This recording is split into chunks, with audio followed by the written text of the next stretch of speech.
TV တစ်လုံးကမျက်နှာပြင်ကကြတော့မီးကလာတယ်အတန်ကလည်းလာတယ်ဒါပေမဲ့ရုပ်ကမလာဘူးဆိုရင်သွားပြီကွာငါ TV ရတော့ဆိုပြီးဖြစ်နေကြမလို့အဲ့ဒါကိုဘယ်လိုပြုပြင်ရမလဲဆိုတာကိုအစဉ်ချင်းပြောပြပေးမယ် Welcome back ကျွန်တော်ရဲ့ Test and Fix YouTube channel လေးနဲ့ပြန်လည်ကြိုဆိုလိုက်ပါတယ်ဟုတ်ပြီဒီ share ပေးမယ်နဲ့သွားလိုက်အောင်အမှပြဿနာပါလဲဘယ်လိုစစ်ဆေးရမလဲဆိုတော့ပြောပြပေးမယ်အမှပထမဆုံးမီး black box တစ်ချက်ထိုးလိုက်တယ်ပြီးရင်စင်ဆာလာသလားမလာသလားကိုတစ်ချက်ကြည့်အဲ့လိုကြည့်ပြီးဟိတ်ဆိုရင်စင်ဆာလာတယ်ဟိတ်ဆိုရင်စင်ဆာခလုတ်နှိပ်ပါဝါဖွင့်ပေါ့နော်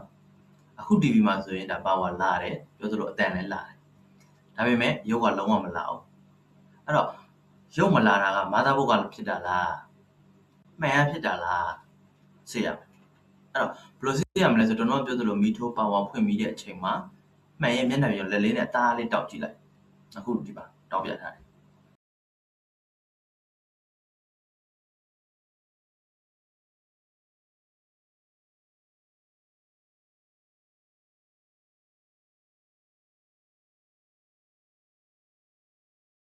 တောက်လိုက်ပါအောက်ကနေမီလေးကခုန်နေတာကိုမြင်ရမှာဒါဆိုရင်သိချတယ်ဒီကောင်ကဒါမှန်ဖက်ကဖြစ်တယ်ဒီကောင်ရဲ့မျိုးစားကြတော့ထိုင်းစာရင်းနဲ့ပဲဒီကောင်က32လက်မအောင်မှာ Smart TV အဲ့တော့ဘယ်လိုပြင်ရမလဲဆိုတော့ပိုင်းအောင်သွားမယ်အဲ့တော့ဒီကောင်ကိုတဆင့်ချင်းခွာဒီ TV ကိုဖုံးနေပါတယ်ဖြုတ်တန်ချင်းရေးတွေလုပ်ပေါ့နော်အဲ့လိုတွေလုပ်ပြီးရင်ဒါတချို့ကကြတော့တော်တော်ပြောသလိုရင်ဗီဒီယိုတွေကလုံးပြီးတီးဆုံးထိဖြုတ်ရတာမျိုးတွေရှိတယ်ဒါပေမဲ့အခု TV မှာတော့အဲ့လောက်ထိဖြုတ်စရာမလိုဘူးဒါတချို့ဖြုတ်ရတယ်ဆိုတာကလည်းဘေးက side cord တွေပါတယ်ပြက်တဲ့အခါမှာဖြစ်ဖြစ်မီးသီးလှဲတဲ့အခါတွေမှာပဲဖြစ်ဖြစ်ဒါဖြုတ်ရတာပေါ့နော်ဒါ side cord ဗီဒီယိုကတော့နောက်ဗီဒီယိုတင်ခါပါတော့ပါနိုင်တယ်ပေါ့အခါကျရင် side cord နဲ့ရှင်းပြပေးမယ်ဒါဒီကောင်းမှာကြတော့ဒါအခုပြောသလိုမှန်ကဒါပြက်မှန်းဆိုတာတည်သွားပြီအဲ့တော့တည်သွားပြီဆိုတော့ပထမဆုံးဘာလုပ်ရမလဲဆိုတော့သူ့ရဲ့အဝင်ဘိုးရိတ်တွဲဖို့ရောက်မရောက်ပေါ့တွဲဖို့တချို့မှန်နေသေးတယ်ဆိုတော့5ဖို့ပေါ့နော်အဲ့ဒါရောက်မရောက်တစ်ချက်စေရမယ်ပြီးတော့နောက်တစ်ခုကဒီကောင်းရဲ့မှန်ရဲ့အမျိုးအစားပေါ့နော်ဘာမှန်လဲအဲ့ဒါသိအောင်လုပ်အောင်အခုဒီကောင်းဆိုရင်တော့ဒါ Samsung မှန်တချို့မှန်ရှိတယ် BOE မှန်တို့ CSOD panel တို့အဲ့ဒါရှိတယ်တချို့ဆိုရင်ဟောပေါ့နော် AUG တို့မှန်စားရှိတယ်ပေါ့နော်အဲ့တော့အဲ့ဒီမှာအခုဆိုရင်ဒါ Samsung မှန်ပေါ့နော် Samsung မှန်ဆိုပေမဲ့ဒီကောင်းတာတစ်ခုကပါလဲဆိုတော့ SM4168IC ကိုသုံးပေးထားတာအဲ့ IC ကဒါ data တွေရော camera တွေရော CKV တွေရောအကုန်လုံးနဲ့မောင်းပေးတာအဲ့လိုမောင်းပေးတော့ကောင်းတာတစ်ခုရှိတယ်အကောင်ကသူများတခြားမှန်နေတဲ့ပြင်ရတာပိုပြီးအဆင်ပြေပြင်ရပိုးနေပေါ့နော်အဲ့လိုပြင်တဲ့အခါမှာဒီကောင်ရဲ့ကျွန်တော်ပြောသလိုအဝင်ဘိုးတွေတစ်ချက်စစ်ရမယ်စစ်ပြီးပြီဟိတ်ဆိုရင်ဘာလုပ်ရမလဲဆိုတော့ကျွန်တော်ဆရာပြောသလိုပါသူ CKV နဲ့ပါတယ်စစ်အရင်ဆုံး Academy ဘိုးတွေတိုင်းဖို့လိုတယ်ဆရာပြောတဲ့ Academy ဆိုတာတော့ 1.8 volt တို့ 3.3 volt တို့ဒါတွေကိုစစ်ဖို့လိုတယ်ပေါ့ AVD လည်းပါမယ် VGA လည်းပါမယ်ပေါ့အခုဒီကောင်မှာတိုင်းပြထားတယ်ချက်ကြည့်လိုက်အကောင်မှာတိုင်းတော့ 3.3 volt ထွက်တယ် 1.8 volt ထွက်တယ်ဒါပေမဲ့ AVD ဘိုးတွေထွက်ဘူးဆိုတော့ VGA လည်းမထွက်တော့ဘူးပေါ့အဲ့တော့ဒီကောင်ကိုဒါ CKV line တွေဖြတ်ဖို့ဆိုတာမျိုးရခိုင်တော့သိချသွားတယ် CKV line တွေဖြတ်မယ်ဆိုဘယ် line တွေကိုဖြတ်ရမလဲဒီကောင်မှာအဝင် CKV line 4 line ဒီဘက်အဝင်ဆိုဘယ်ဘက်ပေါ့နော်ဘယ်ဘက်မှာ4 line ညာဘက်မှာ4 line ပေါ့အဝင်ရထွက်ပုံစံမျိုးရှိ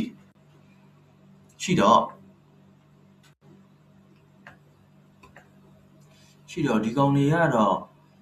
ပြထားတာကဒီကောင်မှာသူကဆရာပြောတာကတော့ဒါတွေက CKV1 CKV-B1 CKV2 CKV-B2 ဆိုပြီး4 line ပေါ့နော်ဟိုဘက် line 4 line ဒီဘက်4 line ပေါ့ CKV line တွေပေါ့ဒါမှန်ထဲမှာ short ရှိနေလို့ဒီကောင်ကဒါ CKV line တွေဖြတ်ပေးရတာပေါ့နော်မှန်အောင်မလဲတော့ပဲနဲ့ဒါမှန်အောင် short ဖြစ်ပြီးတယ်ဟော line တွေကိုဖြတ်ပေးတာပေါ့အဲ့တော့ဒီကောင်လုံးတွေကပုံမှန်ပြင်တာများသောအားဖြင့်ကဒီကောင်ကဘယ်ဘက်ကပြတ်တာများတယ်အဲ့တော့ကျွန်တော်ဘယ်ဘက်ကိုစပြီး ဖြတ်ပေးတယ်ဒါပေမဲ့ဆိုးကျွန်တော်ဒါကျွန်တော်ဖြတ်တာမှားတယ်ဒီကောင်ကညာဘက်ကပြတ်တာညာဘက်ဖြတ်လိုက်မှပဲဘိုးရစ်တွေထွက်လာတယ်ဘယ်ဘက်ဖြတ်တော့ကဘိုးရစ်တွေပြန်တိုင်းကြည့်တယ်ထွက်လာဘူးညာဘက်ဖြတ်မှပဲထွက်လာတာအဲ့တော့ဘယ်ဘက်ကိုဆက်ဖို့လိုတယ်ဆက်တဲ့အခါမှာဒီကောင်က print line လေးတွေကသေးတယ်ဒါပေမဲ့ဒီကောင်ကတောင်မှဒါနည်းနည်းကြီးတယ်လို့ပြောလို့ရတယ်ဒီကျန်တဲ့ BOE man တို့ဘာလို့ဆိုရင်တော်တော်လေးသေးတယ် print line ကသေးတာရောတစ်ကြောင်းအကြောင်းရည်များတာရောတစ်ကြောင်းပြန်ဆက်ရင်ငွေစိတ်ပေါက်တာဒီကောင်ဆိုရင်ဒါနည်းနည်းကြီးတာလို့ပြောလို့ရတယ်เนาะအဲ့တော့ဒီကောင်မှာပြန်ဆက်တဲ့အခါမှာလည်းမိအောင်ဆက်ဖို့လိုတယ်ဖြတ်တဲ့အခါမှာလည်းဒီခနဲ့ပြက်အောင်ဖြတ်ဖို့လိုတယ်ဒီမှာဒါလေးပြထားတဲ့ data ခွဲစကန်သုံးဒါလေးနဲ့ဖြစ်ဒါဖုံးပေါ်လာလုပ်တဲ့အခါမှာပဲပြင်တဲ့အခါမှာဖြစ်တဲ့ဒီကဒါလေးနဲ့ဖြတ်တာပိုပြီးဆင်ပြေဒါဒီမှာဗီဒီယိုထဲမှာလည်းပြထားပေးအဲ့တော့ဖြတ်တဲ့အခါမှာလည်းမိအောင်ပြက်အောင်ဖြတ်ဖို့လိုတယ်ဆက်တဲ့အခါမှာလည်းမိအောင်ဆက်ဖို့လိုတယ်တကယ်လို့ဆက်တဲ့ဟာကဥပမာအမိခဲ့ဘူးဆိုရင်ကျွန်တော်ဟိုဘက်ကဘလောက်ပဲဖြတ်ဘိုးရစ်တွေပြန်ထွက်လာမှာမဟုတ်ဘူးထို့အတူပဲဒီကဖြတ်တဲ့ဟာလည်းကောင်းမှမပြက်ဘူးဆိုရင်ဘိုးရစ်တွေကထွက်လာမှာမဟုတ်သလိုကျွန်တော်ပြောသလိုဖြတ်ပြီးခါမှရုပ်မထွက်တာတို့ဘိုးရစ်ထွက်တဲ့နဲ့ရုပ်မထွက်တာတို့တွေဖြစ်လာနိုင်တယ်အဲ့ဒါကိုသိချအောင်တော့လုပ်ဖို့လိုတယ်ဒါပြီးရင်တော့ဒီကောင်ဒါအခုဆိုရင်ဒါဒီကောင်ကဒီပညာဖက်လိုင်းဖြတ်တာနဲ့ဆင်ပြေသွားပြီမှာ result ကိုချက်ကြည့်လိုက်